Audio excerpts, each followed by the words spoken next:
This is Idiot with a Library Card, and on this episode, I am going to talk about the worst novel I think I've ever read. Not only that, but the fact that it's part of a genre that I have come to just hate as a whole. Now, to be fair, this is only the third book I've read in this genre, and only the second I've actually finished. But I've also read a few articles on this genre, and it's come to my attention that most of these books have similar styles and themes. The book I'm talking about mainly is Hellfire by Kieran Folsom. The genre is what many call Nordic Noir. Nordic Noir, also known as Scandinavian Noir or Scandi Noir, is a genre of crime fiction usually written from a police point of view and set in Scandinavia or Nordic countries.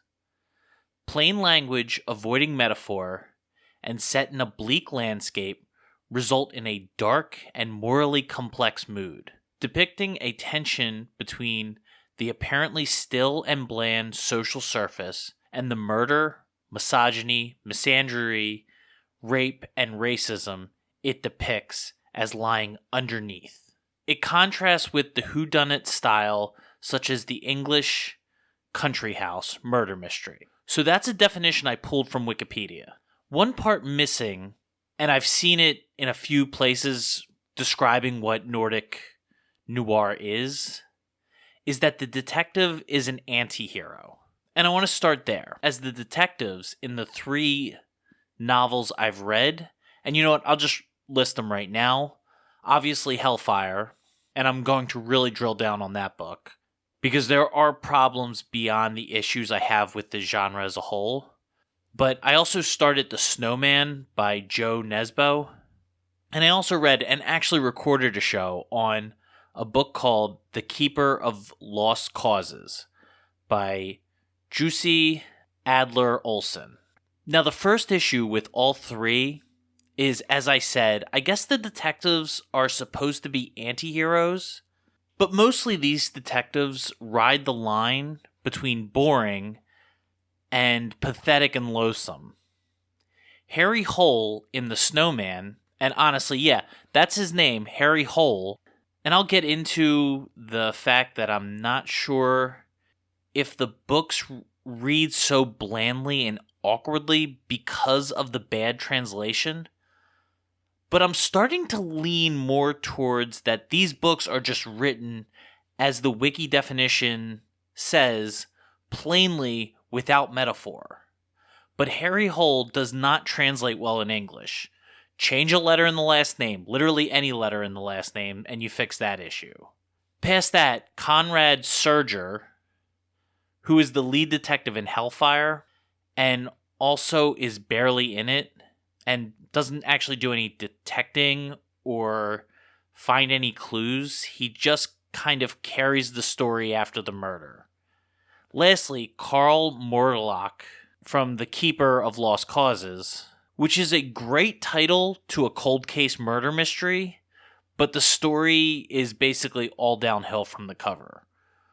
Carl Morlock, and I don't know what the line through the O indicates, but that's how I'm saying it, is a great example of how not to write an anti-hero. He is not a good detective, and there is a lot of stupid and bad social commentary in these books, but in Keeper, it's got an immigration angle, and Carl, who's supposed to be our Sherlock Holmes, is bad at everything. Thankfully, he is given an assistant who is an Iraqi refugee who is good at everything and practically psychic. What I'm getting at with these books is that your anti-hero at least has to be competent. And usually the way you write that is that he is competent but morally gray, or he even starts out bad. Then he uses his skills for good in the end. When I see these characters depicted as an anti-hero, I don't think Snake Plissken or Han Solo using their life of crime or scumminess for the greater good, Or even like Walter White, going from good to evil. It seems to me like someone with a gun trying to stop a mass shooting, but instead of stopping the shooter, he kills more people than the actual shooter does. That's what these characters feel like. These detectives are anti-heroes in that they are bad at their jobs and need someone else to figure out all the clues and have all the information fall in their lap. The other issue is that the motivations for the crimes in the 2 books I finished are so ridiculous and stupid, it made me want to throw the book in the trash, give the library some money to buy something else. To quickly spoil Keeper of the Lost Causes, the victim is not murdered, but kidnapped and held in a pressure chamber in which the PSI is turned up 1 pound per year. And I think she's been in there for like 7 years. But the reason that she is targeted is basically because on Christmas, 2 families are driving on an icy road going towards each other. The victim in one car as a child, the perpetrator in the other car also as a child with his family. The victim distracts her dad at a curve in the road, and the accident happens. And it kills and maims members of both families. Now, I would be okay if the kidnapper was doing this for, like, general revenge on the family that ruined his life. But he knows somehow, or he saw in the car, he saw the girl distracting her dad. So he blames her for all the accident. So that in that split second before they run into each other, he somehow figured out that she was actually distracting her father, and that is why she's held captive. I'll get into the motives in Hellfire, as they are even stupider, and they're worse in just a general writing sense. But I want to finish up on my complaint on the genre as a whole. As a matter of course, these books seem to like to show the crime from the victim's point of view. But not only that, in Hellfire, you also get the point of view of the murderer.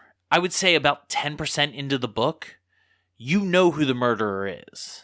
The thing is, with most mystery novels, like the English style that they mentioned in the definition, part of the enjoyment in reading these mystery novels is the discovery of clues. And you slowly discover who did the crime, why they did the crime. Even if the detective is a little behind you or a little ahead of you, meaning that you may have information that he doesn't and you're waiting for him to find it, or he may have information like Sherlock Holmes will reveal, you know, when the detective figures out the crime, but maybe you haven't throughout the book, and then he reveals all of that. You still have parts in the book where you are discovering what happened with the other characters. These stories, there isn't really any of that. There's never like a big clue they find that changes the direction of the investigation. And the reveals at the end, you generally have already figured out what happened and why. And you figure it out way before the detective does. And again, there's no clever sort of sleuthing or big clues that are discovered by our hero. The clues generally just kind of fall in the detective's lap. And another point with these books, and definitely less in Hellfire, or maybe not at all, but in the other 2 novels, Snowman and Keeper, there is constant bashing of America. I'm just not there for that, and it's irritating and bothersome. I can see why some people at like the New York Times or Washington Post like these books. A lot of them have like an anti-capitalist, anti-Western sentiment. And I'm not someone who can't read those types of books. I'm a pretty conservative, pro-capitalist guy, but I love, for example, Kurt Vonnegut, and he does a lot of American and capitalist bashing in his books. But he does it in a clever way, and they're well written. These books have the social commentary of a first semester college student who corners you at some family party and is going to tell you why society's so messed up, man. I would say stay away from Nordic Noir in general, but it does seem like people like some of these books. Now, I do want to drill down on Hellfire. And first, I want to say that I was going to question the translation. But after reading that definition and doing a little more digging, I think, yeah, this book is just written in a way in which there's no flair. All the characters talk like they're on Quaaludes, and I just hate it. There is nothing interesting about this story. There's no what I would call like subtle characterization. I complained a lot about this in my review of Old Country. And yes, this book is written in the third person with 3 different storylines or following 3 different characters. You need to change up your writing style when you do this. Just a little. But the third person all reads the same, and the characters all are very basic. There is no sort of rich inner life that they have, no interesting thoughts, or interesting ways to express themselves. These characters don't seem like real people, but like a crude drawing of people. I keep going back to that wiki definition, but it actually sums things up really well. Metaphor and style in your writing is a good thing in every genre. Stephen King's stories are good.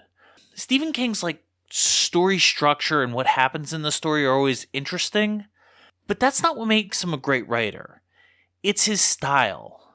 It's his ability to go into little flourishes or just take a little time to have the character speak in a particular way or do something interesting that makes the book fun to read, and it makes the people in his novel feel like real people, and you actually care about them more when they feel like real people. So as I said, in this book there are 3 points of view. Actually, there's 2 points of view, the killer and the victim, and then the detective asks questions that we already know the answer to because we've just read what the killer and victim were doing. Conrad Surger is the detective, and I'm sure I'm saying his name wrong. And what I learned about him in this book is that he has a dog that he likes. And he asks stupid questions that obviously have nothing to do with the case. Eddie Matee is the murderer. He lives with his mother, and he has some mental disability. It sort of sounds like autism, but they keep making a point that it's undiagnosed. But he's the murderer. He lives with his mother, as I said, and their dog. The dog gets sick and dies of cancer. Then his mother follows suit, also dying of cancer. A lot of his story is about trying to find the cemetery and gravestone where his father is buried in Copenhagen so he can visit it. He does this. Then his mother gets sick and dies. The victim is a single mother who is a home healthcare worker named Bonnie, and she has a 4-year-old named Simon. So the way the book is structured is that it opens with Simon and Bonnie's bodies being found in a trailer, both being stabbed to death. Detective Surger is going to investigate. Then the book jumps back like 9 months and tells the events of Bonnie and Simon's life, as well as Eddie and his mother's life. It then basically focuses on these parallel storylines, then will occasionally jump back to the present day and Surger investigating, if that's what you would call it.